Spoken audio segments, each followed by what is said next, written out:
श्री शिवाय नमस्तुभ्यम हरे हर महादेव। नमस्कार मित्रों, मेरे YouTube चैनल पे आप सभी का बहुत बहुत स्वागत है।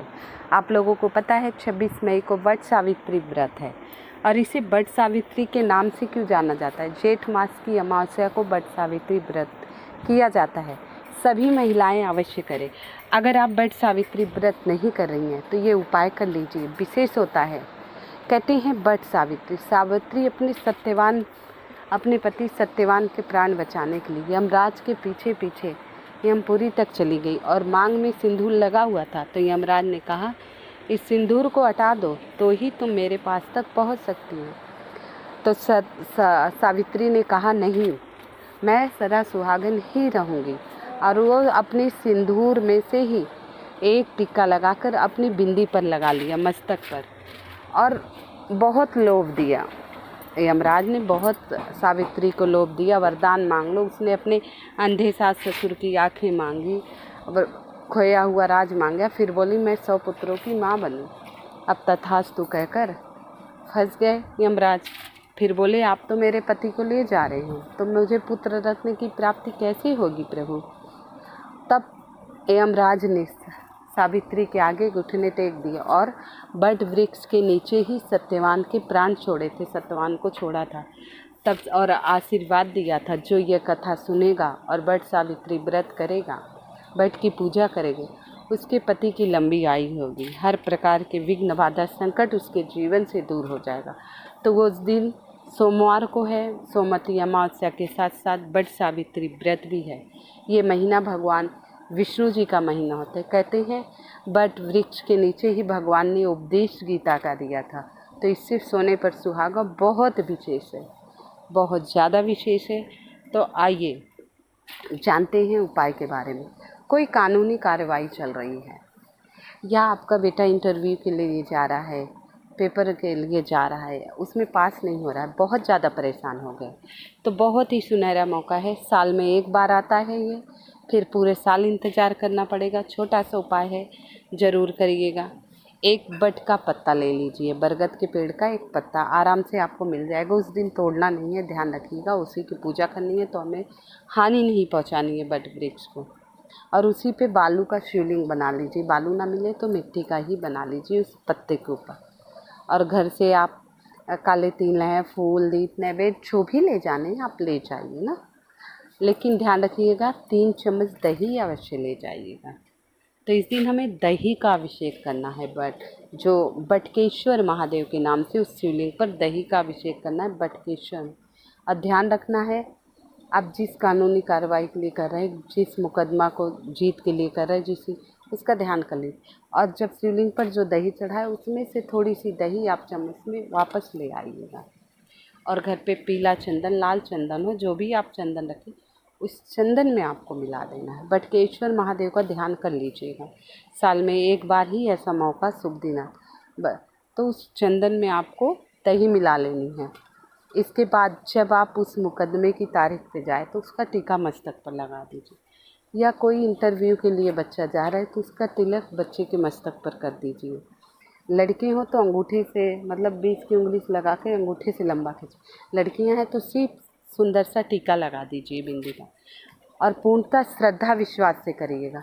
देखिए, अमावस्या, एक तो सोमवती अमावस्या बड़ी शुभ अमावस्या है, ऊपर से बट सावित्री व्रत है, सोने पर सुहागा। तो ये उपाय आप सभी को पूर्णतः श्रद्धा विश्वास से करना है। जो महिलाएं व्रत कर रही हैं या नहीं कर रही हैं, वो दोनों ही कर सकती हैं। बहुत विशेष है। देखिए, छोटा सा उपाय है, आप सभी को करना है। और पूर्णतः विश्वास श्रद्धा से करेंगे तो अवश्य ही आपका कार्य पूर्ण होगा।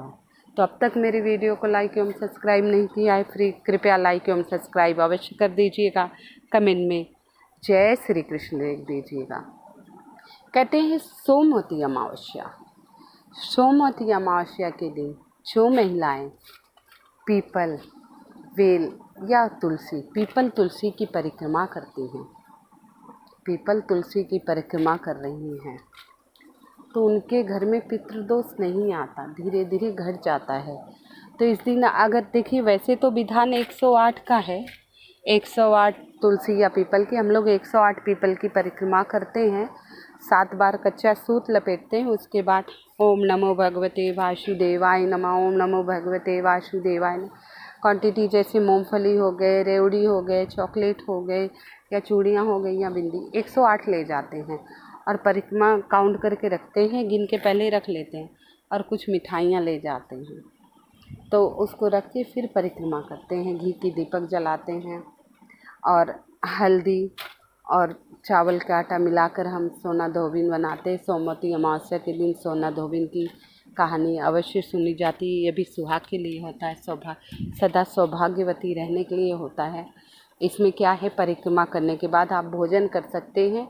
बस इस दिन आपको जैसे कि लहसुन प्याज नहीं खाना है, ठीक है, मांस मदिरा का सेवन नहीं करने हैं, अंडे वगैरह नहीं खाने हैं, शुद्ध शाकाहारी भोजन करना है, बिना लहसुन प्याज के करना है, मिर्च मसाले कम खाने हैं अगर आप व्रत नहीं कर रही हैं तो। और जो महिलाएं वट सावित्री व्रत कर रही, वो तो बरगद की भी परिक्रमा करनी है और पीपल की भी एक साथ हो सकती हैं। तो बहुत ही सुनहरा उपाय है। इस दिन सुहाग की चीज़ें ले जानी है, जैसे आप 16 श्रृंगार के ले जाना है, 16 श्रृंगार का सुहाग ले जाना है। जब यमराज ने सावित्री से मांग का सिंदूर, तो वो बोली, मैं पायल भी निकाल सकती हूँ, मंगलसूत्र, कान के कुंडल भी, नाक की लौंग भी, मैं सारे श्रृंगार उतार सकती हूँ, लेकिन सबसे महंगा श्रृंगार ये सिंदूर है, इसे मैं भूल के भी नहीं हटा सकती हूँ, ये अनमोल है। देखिए, और तो मंगलसूत्र बनवाती, किसी का 2 लाख का है, किसी का 4 लाख का, किसी का 2000 का है, कोई सोने का पहन रहा है, कोई चांदी का, कोई पीतल का कंगन पहन रहे, सब अलग अलग रेट के, सब अलग अलग वैरायटी के। नाक की लौंग भी महंगी सस्ती, लेकिन मात्र एक चीज़ महंगी ना सस्ती होती है, वो है सुंदर सिंदूर, जो सबसे अनमोल है सिंदूर। तो सावित्री जी ने उस सिंदूर को भी नहीं उठाया, सत्यवान की प्राण वापस ले आई। तो बट सावित्री के दिन बरगद के वृक्ष में 1 लोटा जल भर ले जाइए। जो व्रत नहीं करती हैं उनके लिए बता रहे हैं, जो करती हैं उन्हें तो सारा सिस्टम पता है, नियम पते हैं, धर्म पता है क्या करना है। 1 लोटा शुद्ध जल ले जाइए और थोड़ी सी हल्दी मिला लीजिए, कलावा ले लीजिए, कुछ मिठाइयाँ ले जाइए, वैसे अमावस्या है, सफ़ेद मीठा वैसे भी ले जाना चाहिए। और फिर वहाँ जल चढ़ाइए, दीपक जलाइए, मिठाई का भोग लगाइए, और सूद से 8 बार परिक्रमा कर लीजिए, 11 बार कर लीजिए। आप 108 नहीं कर पा रहे, कहीं कहीं 7 बार 8 बार ऐसे ही की जाती है। और फिर वहाँ बैठकर बट सावित्री व्रत कथा सुन लीजिए। मात्र इतना सुनने से स्त्रियों का सौभाग्य सदा बना रहेगा, बड़े से बड़े संकट दूर हो जाएंगे। पूर्णतः श्रद्धा विश्वास से कीजिएगा। इस दिन पितृदोष के लिए भी बहुत सारे उपाय हैं। बड़ वृक्ष के नीचे कर्ज मुक्ति के भी उपाय करने चाहिए। कहते हैं 2 साबत लौंग ले जाइए। बट वृक्ष के नीचे अगर शिवलिंग है तो ठीक है, नहीं तो बना लीजिएगा। तो घर से 1 लोटा जल ले जाइए, जो 2 साबत लौंग ले जाइए, टूटे फूटे खंडित नहीं होना चाहिए। सफ़ेद पुष्प, सफ़ेद रंग पितरों को बहुत पसंद है ना, तो सफ़ेद पुष्प ले जाइए। तो ये सारी सामग्री, और साथ में मीठा तो आवश्यक है। मैंने कई बार कहा है, पीपल वृक्ष की जब भी परिक्रमा करिए बिना मीठा लिए नहीं किया जाता। गुड़ ले लीजिए, वैसे पंजीरी बना लीजिए तो बहुत उत्तम है। पता है, पंजीरी बना लीजिए, और चींटियाँ जितना ही खाती हैं उतने ही पित्र हमारे तृप्त होते हैं।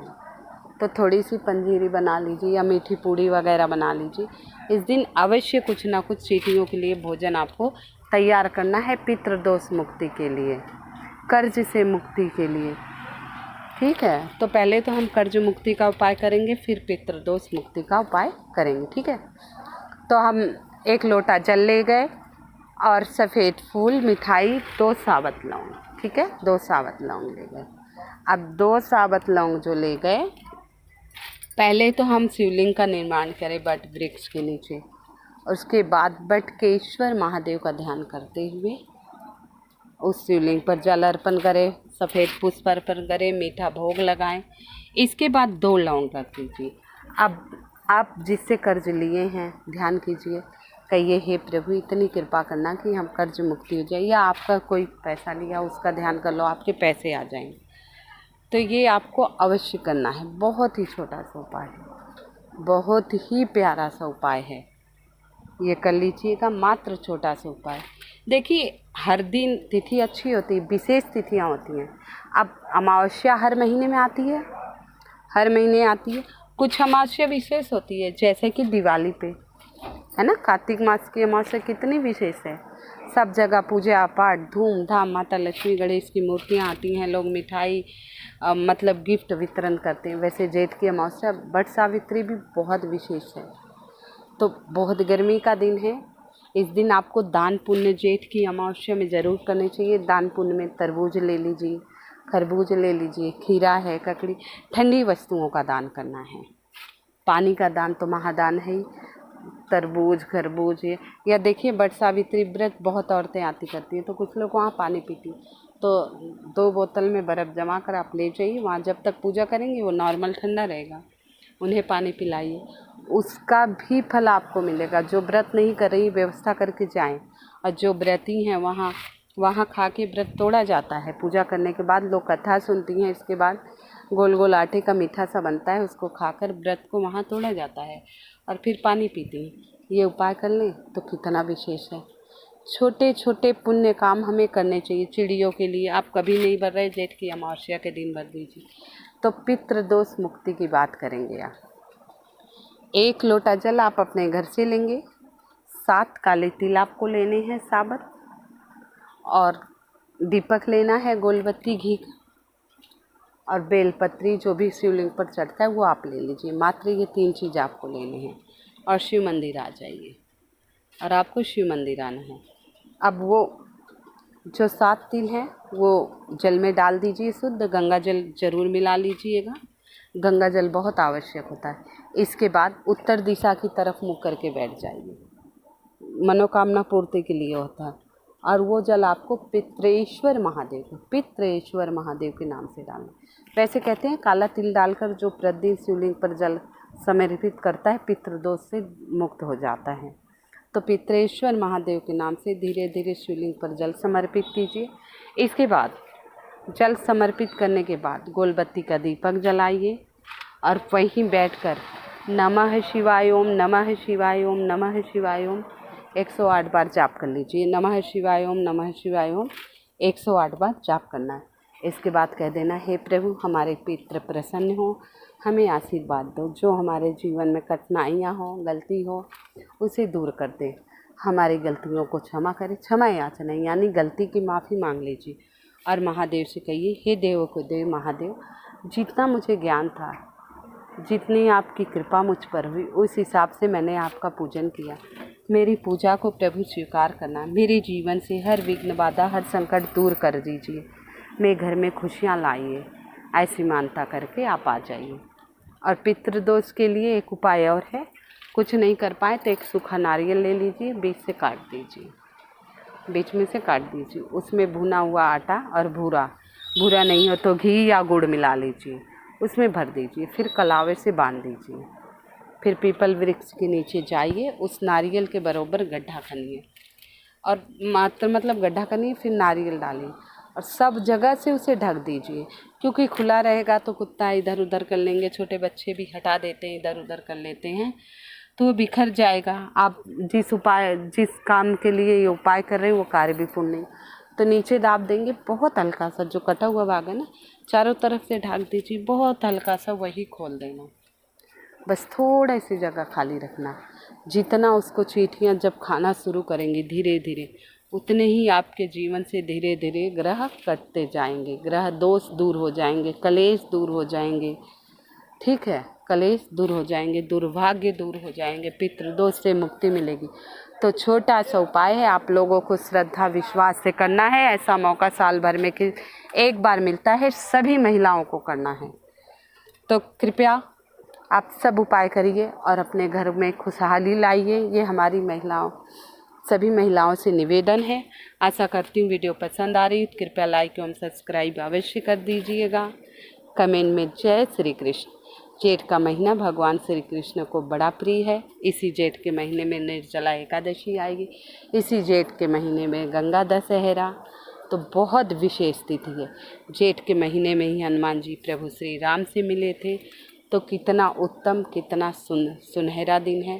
तो आप सभी उपाय करिएगा। उपाय नहीं कर पाए तो कुछ ना कुछ दान अवश्य करना है।